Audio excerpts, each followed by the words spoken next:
Did you know that the Eastern Electricity Highway project marks a significant milestone in regional integration by creating an electricity highway connecting Ethiopia, Kenya, and Tanzania? The first phase, completed in November 2022, links Walaita Sodo in Ethiopia to Susua in Kenya, enabling a 200 megawatt power transfer since December 2023 through a 500 kV high voltage direct current line, an innovative first for Africa. The second phase, connecting Kenya and Tanzania, was successfully synchronized on December 11, 2024, facilitating power flow between the two countries. Ethiopia currently provides 70% of the electricity traded in the region, powered by green hydroelectric energy from its dams, including the Great Ethiopian Renaissance Dam and Gilgal Gibe 3. This initiative strengthens regional power security, enhances economic cooperation, and contributes to the broader vision of the Africa single electricity market. In this episode of Ethiopia in Focus, I will be speaking with YASMIN WOHABREBBI, State Minister of Trade and Regional Integration, about Ethiopia's pivotal role in regional projects and efforts to deepen East African economic ties.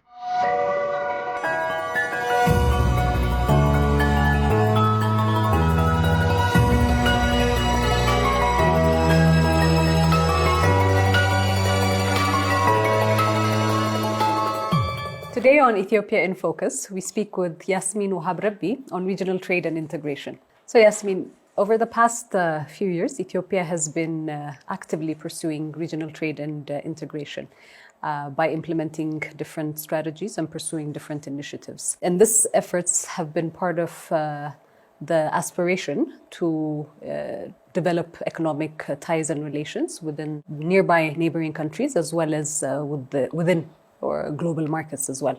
Can you start off by giving us perspective in terms of what are some of these initiatives and strategies that Ethiopia has been pursuing as part of its regional trade and integration aspirations and efforts? Thank you for having me.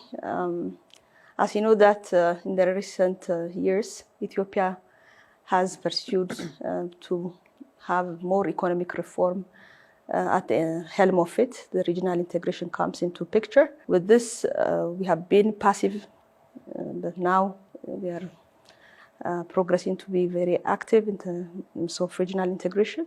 This is partly because we want to really sustain our economic development. The macroeconomic reform that we have started 5 years ago really tries to address the macroeconomic issue where we had high inflation, where we have foreign exchange shortage, which emanates mainly from balance of payment deficit, where we have export very limited, generating forex, and our import is also in huge demand. So the deficit also implies that the reserve becomes very short. We have heavy debt burden as well. That's one aspect of the macroeconomic issue where we wanted to address, but the second part is the rebalance between public and private sector, where the government was doing heavy engagement in the economy, but with the reform, the private sector is made to have bigger role in the economy. The third aspect of our macroeconomic reform is trade competitiveness. With this, we really want to integrate at a regional level, pursuing some of the regional integrations like the COMESA, more getting into the free trade agreement. We also have the African Continental Free Trade Area that we have ratified and become the founding member. And we have also the World Trade Organization that we have been in the process of accession for the last 21 years. But with this reform, we did the fourth round of negotiation, if you remember, back in 2020. Now we are also preparing the whole preparation for the next round of negotiations coming February. So this can show us that Ethiopia is really looking to achieve from the regional integrations in terms of market access for our export, in terms of diversifying, because our export is more dominated with few commodities, which is also facing a concentration risk. So to mitigate that, also this regional integration will give us a big opportunity to diversify, which also give us also the chance for economic resilience. Plus, we really also aim to get from this regional integration economic transformation, structural transformation, where now we are focused on agri-based economy, even for our exports.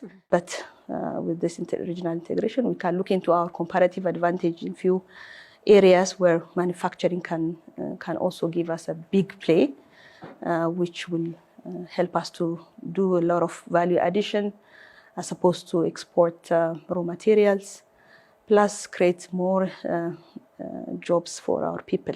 So with these macroeconomic reforms that we have been undertaking, we believe that the regional integration is going to solidify and sustain our economic growth, vice versa also for other trading countries. So in terms of, because the macroeconomic reforms are part of the policy reframing that is being undertaken by the government, and part of the institutional processes or preparing institutions to be able to address some of these efforts. We used to have a Ministry of Trade and Industry, and as of recent, that has been reformulated to the Ministry of Trade and Regional Integration.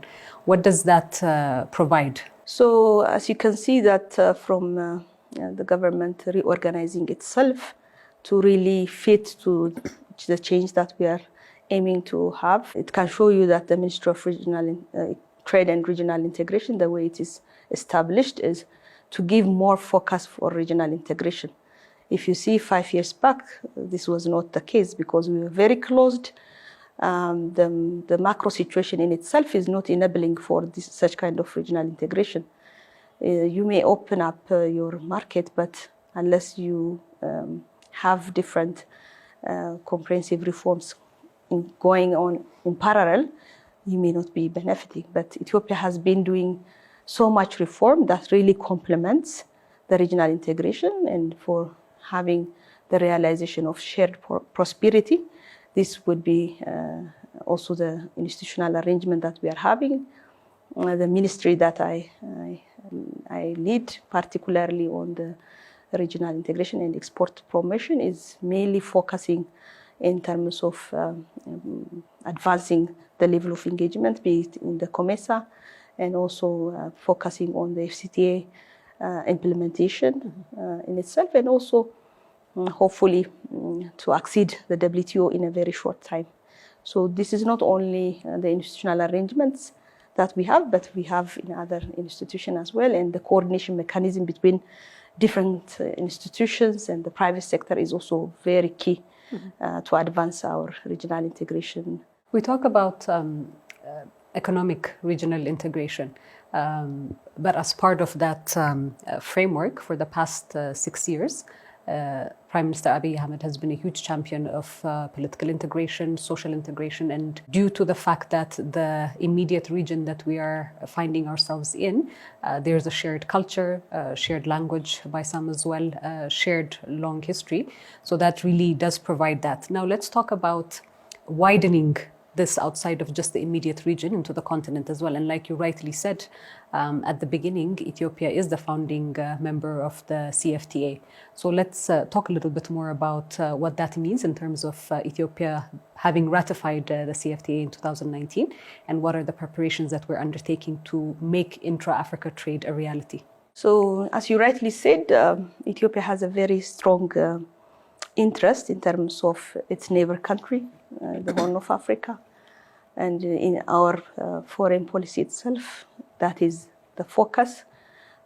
So the main purpose of that is when countries, especially neighbor countries, you integrate an economy, peace would also be inevitable. So economic integration is the strong glue to tie the countries around us for sustainable and shared economic growth.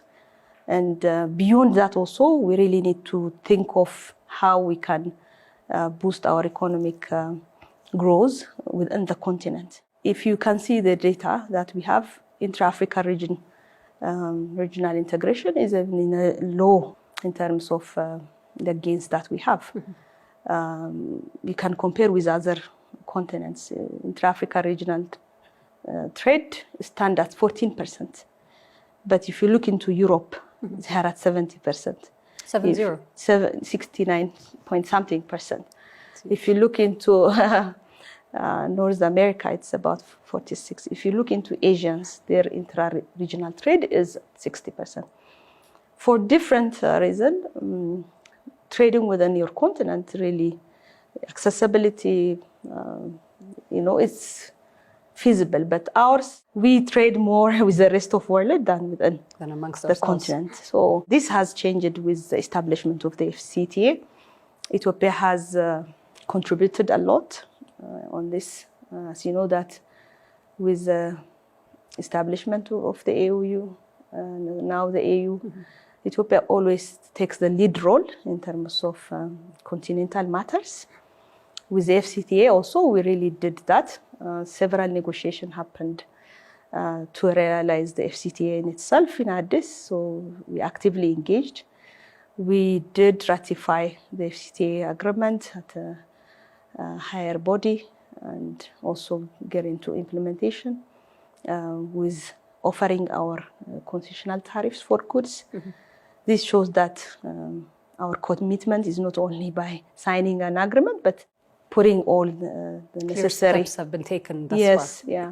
So the good offer is already approved, endorsed by the heads of states. We are now waiting for the gazetting process of the tariff concessions. Once we have that, we are going to pilot the implementation under the guided trade initiative.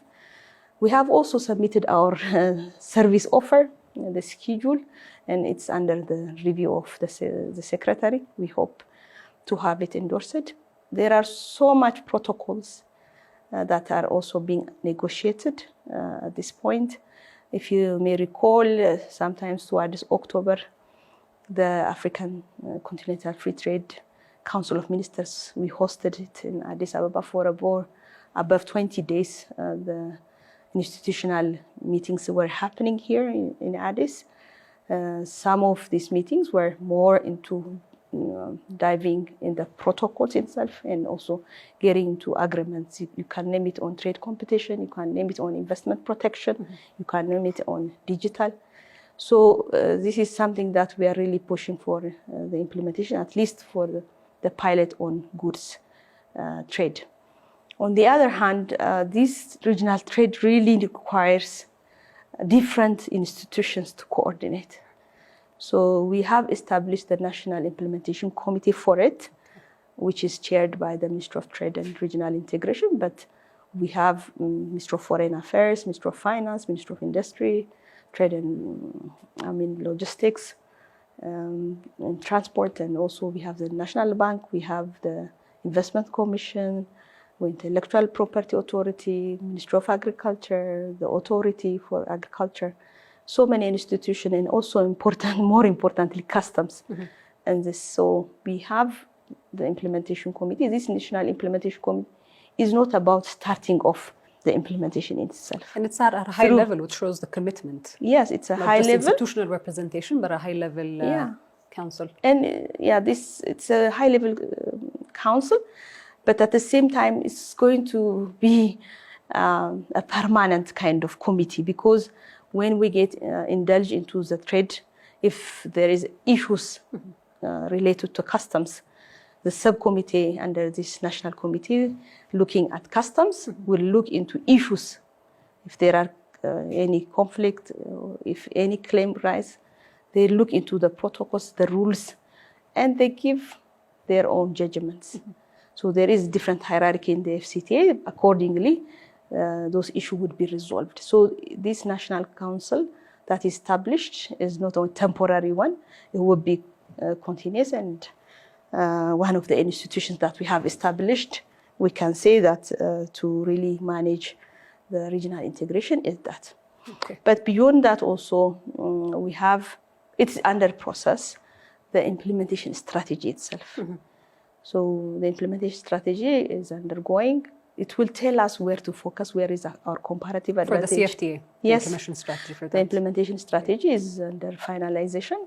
It will give us where our competitive advantage is, where we're going to have the gains, how we're going to really work on some areas that we may feel some kind of unexpected results. So the implementation strategy will help us or guide us with its roadmap, how we're going to implement the FCTA trade integration to make sure that we benefit. Beyond that, also the private sector has to be ready for this, yeah?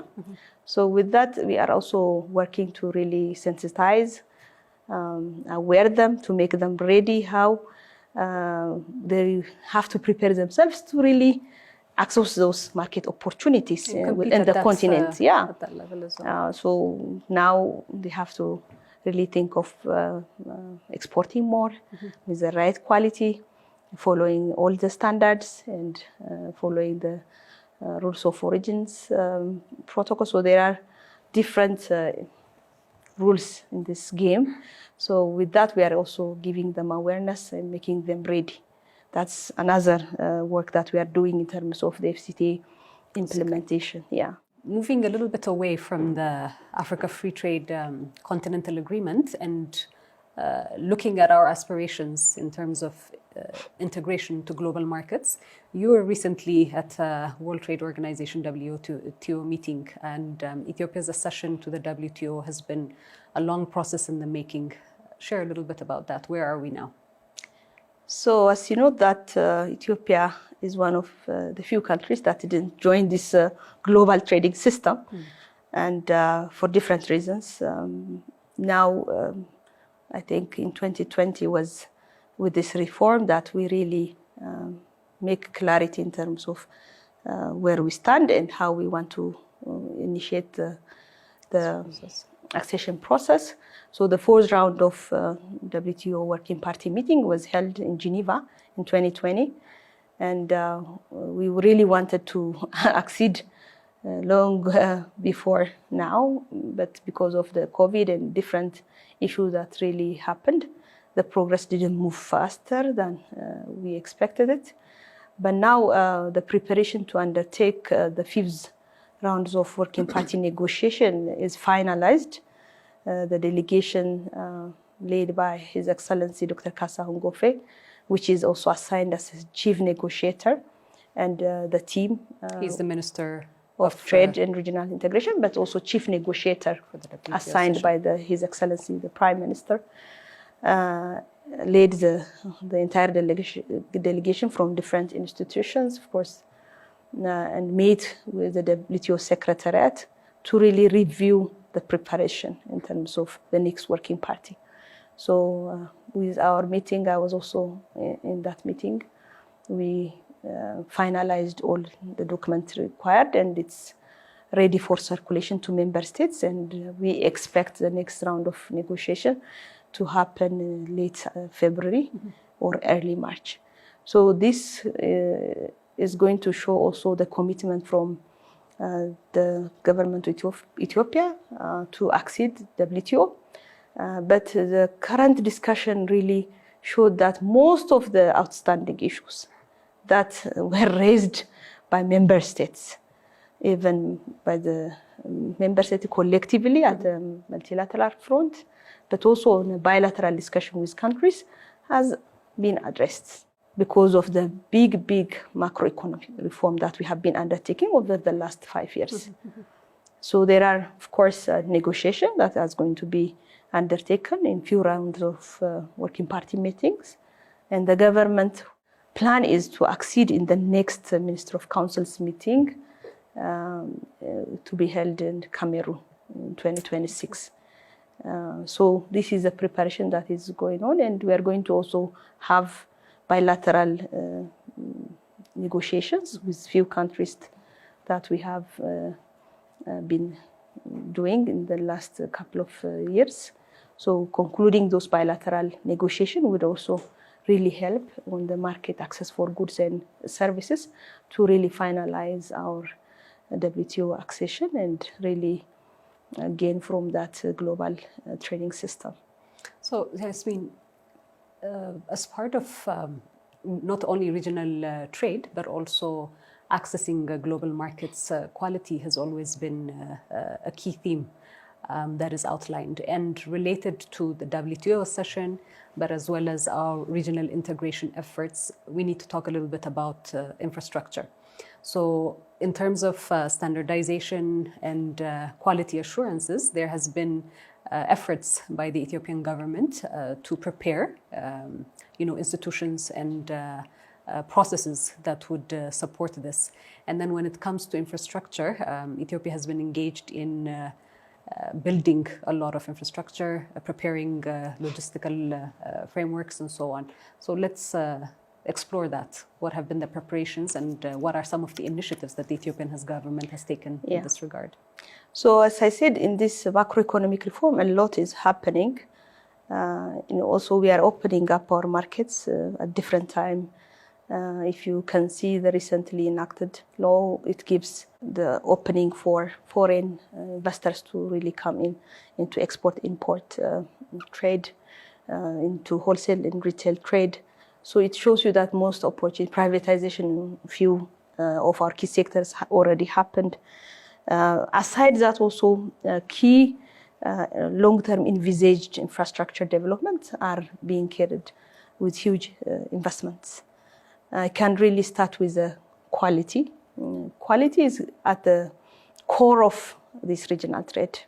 You may have quota-free, duty-free access to any market, but if you look into other technical barriers, you may not even benefit from those access that you have. So you will have to have the standards and you will have to have the qualities in place to really get into those markets, to really penetrate into those markets. And become competitive. You need to be also competitive in terms of your prices. So one of the government long-term foresighted initiative, of course the initiative of His Excellency our Prime Minister, is a quality village. This quality village really gives the quality assurance for any goods that are produced in the country, that are, of course, our next exportable items, if not now, for some of them, but also for import goods. Quality village being the national quality infrastructure. Yeah, so the quality village consists of all quality institutions having the necessary infrastructure. We have the standard agency, the standards authority, setting the standard for any goods.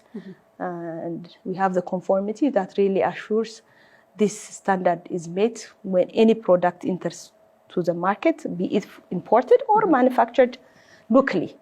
So quality at that level being checked with all the necessary laboratory for chemical, for machinery, for electrical, for food. And so several laboratories are in this quality village on different streams where our products can be having the necessary quality based off the agreed standards. And the standard that we are setting here are also aligned to the standard of the rest of the world, because there is this institutional engagement with different standard, be it in Africa and internationally, where these standards.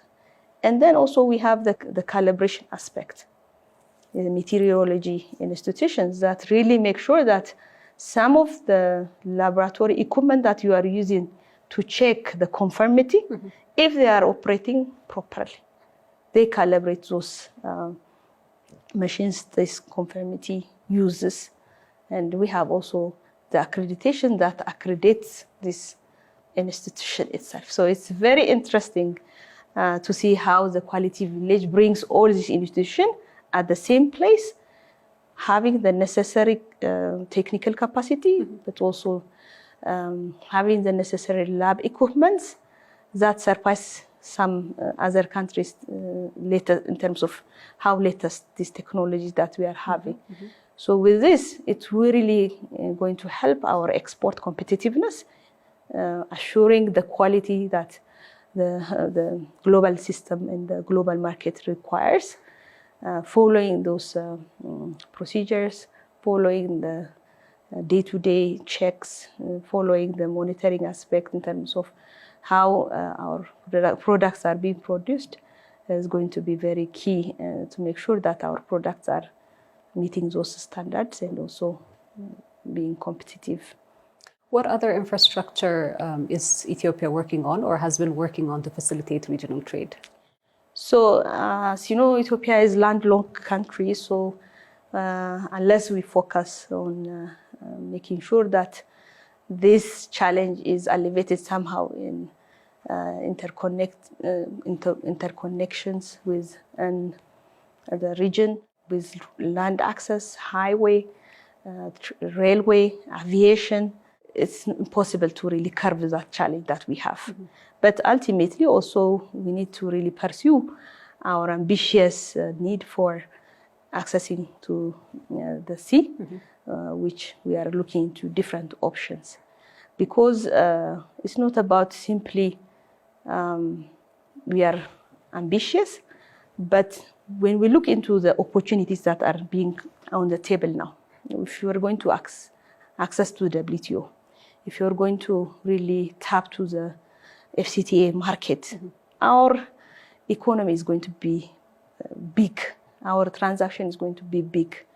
So the inflow and outflow of goods. There's already a large economy, the third largest in It's a large economy, Africa. So it's inevitable that you will just sit and not address the 120 plus million people. Million people. So it's from mere demand that this challenge should be addressed. That's how the government is pursuing in terms of accessing. But in terms of road connectivity with different countries, like, for instance, with Kenya, we have the Ethio-Kenya highway project, which is critical. If you look into the Ethio-Djibouti corridor, it's big. It's a project that's really realized with the Horn of Africa initiative.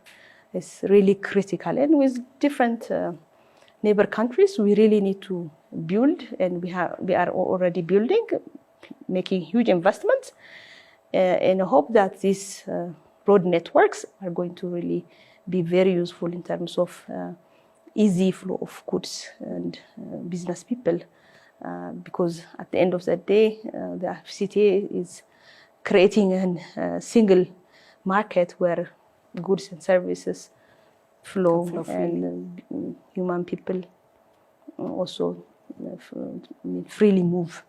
So this infrastructure is key. And Addis Djibouti railway is also critical, by the way, because it really connects us to the port of Djibouti, mm-hmm. where our biggest inflow and outflow commodity happens, because that's the major outlet. So working in terms of boosting the efficiency of that Addis Djibouti railway is critical, not only for agricultural commodities, but now we have started even shipping live animals, mm-hmm, mm-hmm. through the rail and through train. And we also have a big potential where manufacturing could be also one area, even fuel. And this railway also should connect to our dry ports. Mm-hmm. If you see that one of our dry ports is in Dredawa. Mm-hmm. So there is a railway connecting to that dry port. So easily goods can go there. And then from that dry port, also next to it, we have the Dredawa Special Economic Zone. Mm-hmm. So you can see that how the government is very keen, even establishing not only industrial parks, but also special economic zones where special kind of rules apply in those zones. And as of recent, Ethiopia's industry parks have been elevated to special economic zones as well. Yes, so we have already got endorsement for the proclamation on special economic zone. And Dredawa is now the first that is designated for the special economic zone.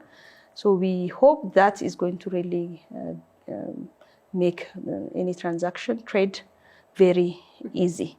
So this is the connection how I want to show you from the railway to our dry port, from our dry port to the special economic zone, how the government is really thinking comprehensively in terms of building infrastructure and making sure the necessary incentives are also put in place. Mm-hmm. That's one thing.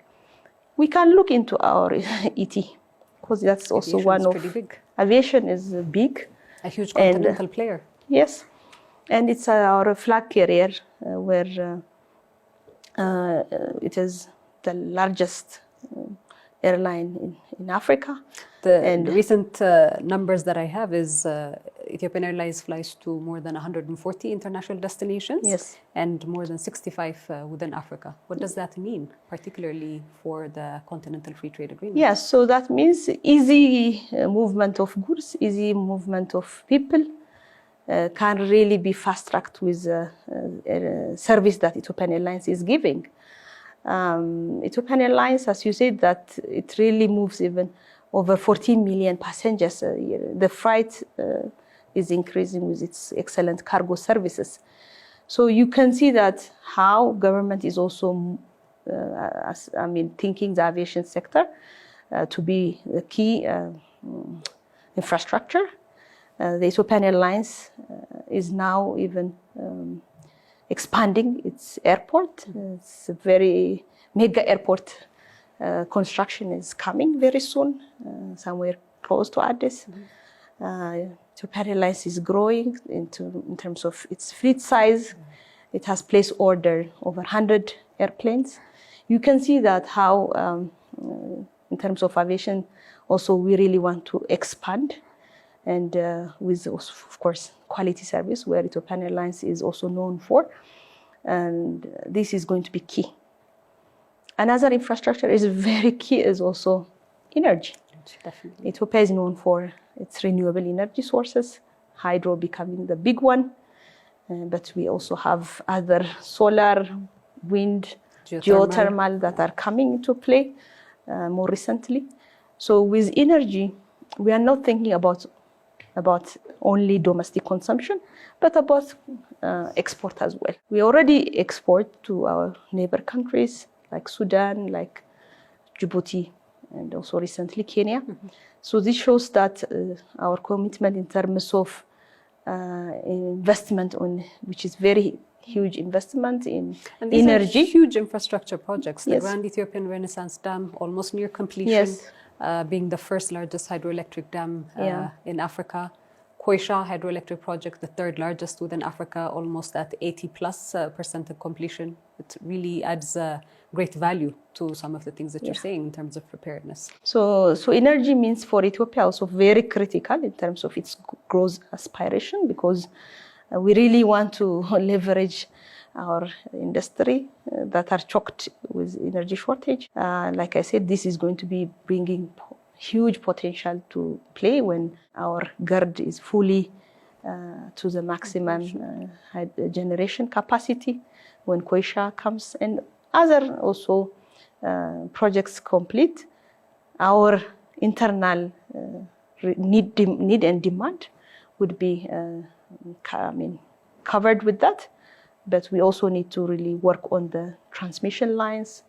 Substation connectivity is very critical to really take that energy generated door to door to where we want. So with that, we are investing a lot. But like I said before as well, this energy we are generating is not only for our internal consumption, but for export. Thinking of also the East African Power Pool, where neighbor countries, even beyond neighbor countries, how energy can flow within the continent is something that is big in itself. What is the East Africa Power Pool? The East African Power Pool is an initiative where energy can be pooled and leveraged for different countries, where even beyond, for instance, neighbor countries like Djibouti and Ethiopia can have connected lines here, and then you can easily sell the power or export the power. But beyond Djibouti, if there is other countries also, that power pool is thinking how power can be pooled and also distributed. So don't want to get into detail, but that's a big initiative where energy can be leveraged from where it's abundant to other. Of course, the shipping logistics is very critical as well. Of course, we don't have sea, but we have shipping. Ethiopian shipping lines is very big in terms of managing the in and out of commodities. So the shipping lines is also planning to strengthen itself, acquiring more ships. Of course, we have limited numbers, but acquiring more ships. And also in the dry ports, because dry ports is under the shipping lines.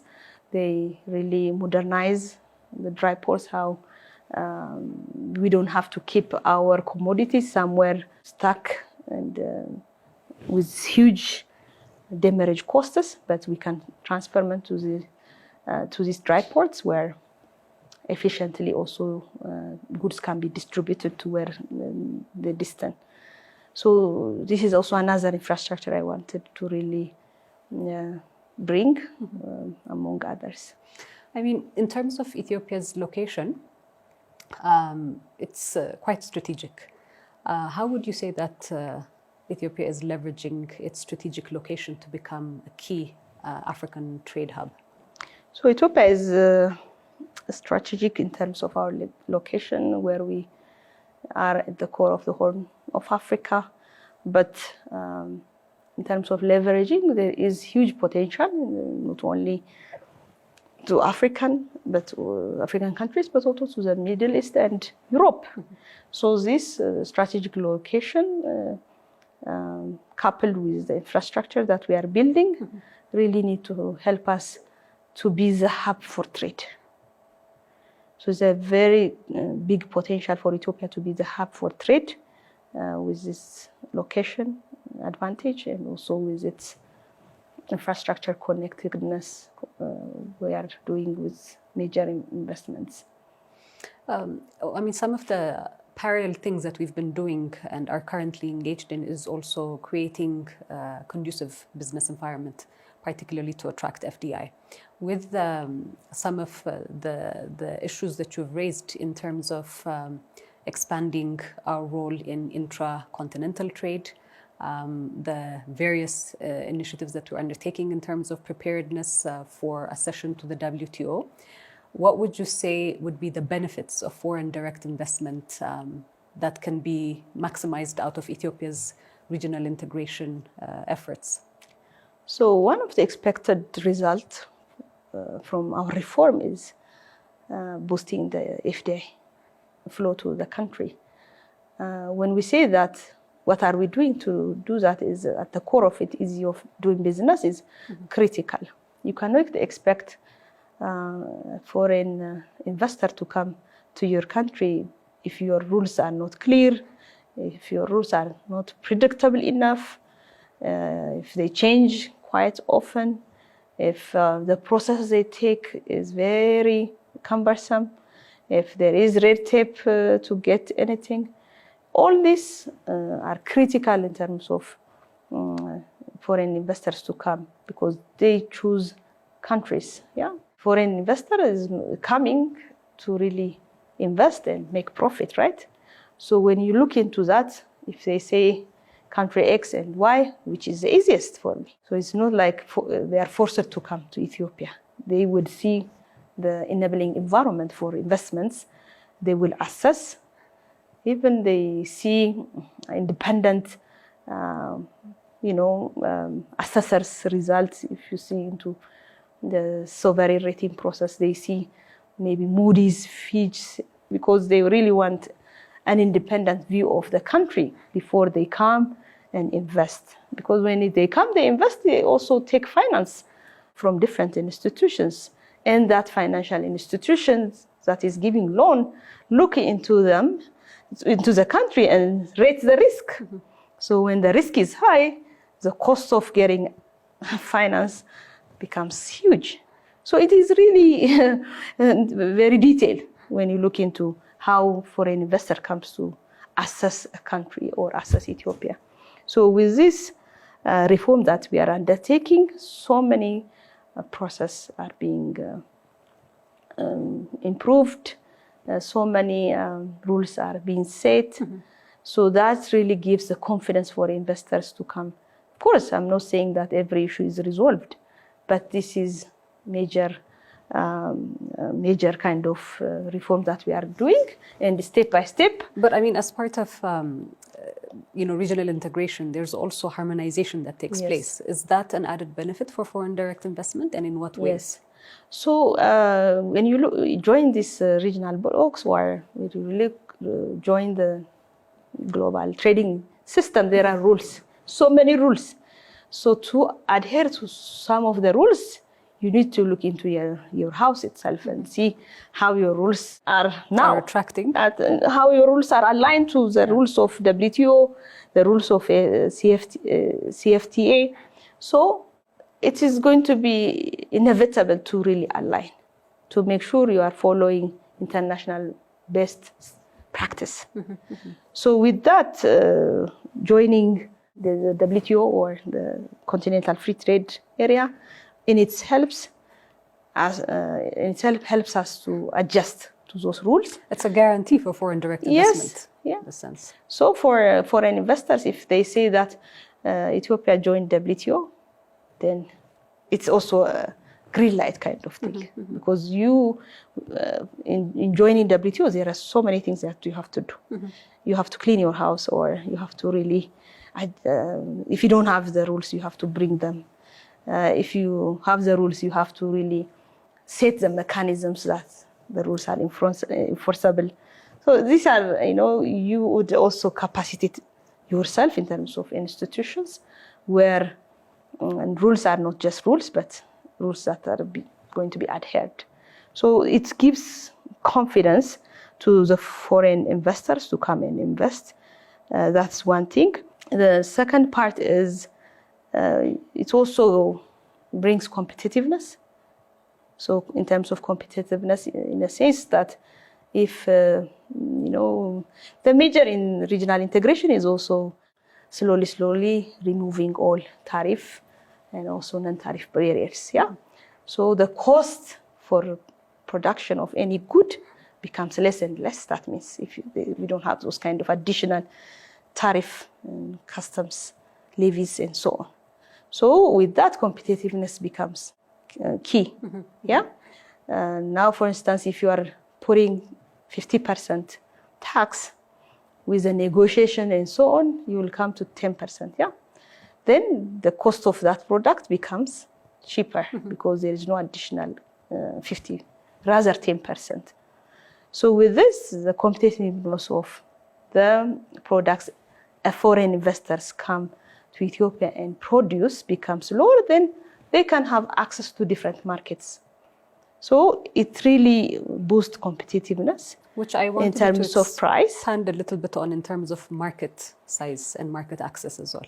So, for instance, in the short term, you may feel that getting into these regional blocks or integration or global system, because you're going to reduce your tariffs, some loss in terms of revenue would be the immediate implications. But when you look into the market that is being created for you, and of course, you need to really work on growing volume of exportable items, but the leverage would really be exponential in terms of gains than the gains that you have been collecting from tax and so on. So that is the market.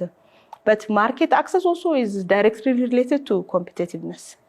So when you go to X market, your product from another country product should be competitive in terms of price, quality, and so on.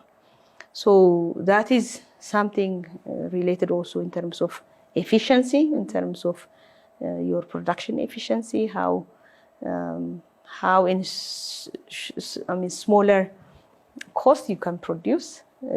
So one of the areas where we need to really look into our industries is efficiency, and also production at a maximum capacity, because our capacity currently is very maybe 50% and so on.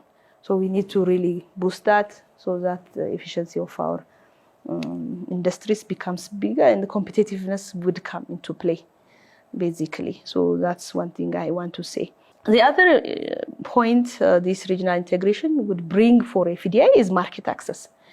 If ex-investor come to Ethiopia and invest, it's not about investing for local market as well, but the continent. For instance, if you look into 55 countries that are part of the 55, CFTA. 56 countries, easily with the same kind of concession they can, as long as they really meet the rules of origin. The rules of origin rules. They can really take it to 50-something countries. So this would really is very critical for FDI. That means so market access, competitiveness, confidence is the key elements of regional integration for FDI, I would say, in short. My last question to you, Yasmin, there's so many exciting things that are happening around trade, around economic reforms, particularly within the area that you're focused on in regional integration. What are you most looking forward to? So I look forward for Ethiopia to really implement those regional integrations that we are implement in a sense, get into the trade itself. Now we have signed, we have made all the preparation for a continental free trade area. Implementation is something that really can give us the gains.